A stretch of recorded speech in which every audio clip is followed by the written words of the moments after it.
என்ன மாப்பிள்ளை இது? அவ டைப்பு கொஞ்சம் கூட சேஞ்ச் ஆகலையே. அட உங்ககிட்ட வந்தாலாவது உருப்பிடுவான்னு பார்த்தா ஒரு இம்ப்ரூவ்மெண்ட்டும் காணுமே. மாப்பிள்ளை, எங்க அம்மா மாதிரி வளர விட்டுறாதீங்க மாப்பிள்ளை. கலாமணி, ஓ ஓ, இதெல்லாம் என்னோட சொந்த விஷயம், நான் பாத்துக்கிறேன். அப்போ இந்த விஷயத்தை இதோட ஓல்டன் பண்ணிட்டு நான் வந்த விஷயத்தை சொல்லட்டுமா? சொல்லுங்க.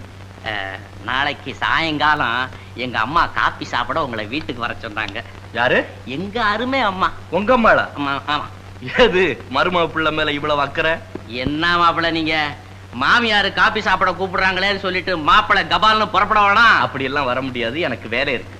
மாப்பிள்ளை என்ன மாப்பிள்ளை, என்ன மாப்பிள்ளை நீங்க எதுவும் இந்த கலாமணி வந்த விஷயத்துல தோல்வி இருக்கக்கூடாது. என்ன சொல்றீங்க? சரிதாப்பா, உனக்காக வர்றேன். சரி, அப்ப நான் வரட்டுமா? வணக்கம். கால் சாப்பிட்டுட்டு போ. ஐயோ வேண்டாம் வேண்டாம். அட சும்மா சாப்பிட வேண்டாம் மாப்பிள்ளை, பிரபா ரொம்ப ஹீட்டா இருக்கிறா. ஆட்டான காப்பியை தலையில கொட்டி விட்டா அப்புறம் வேலையெல்லாம் ஓல்டன் ஆயிடும். நான் வர்றேன்.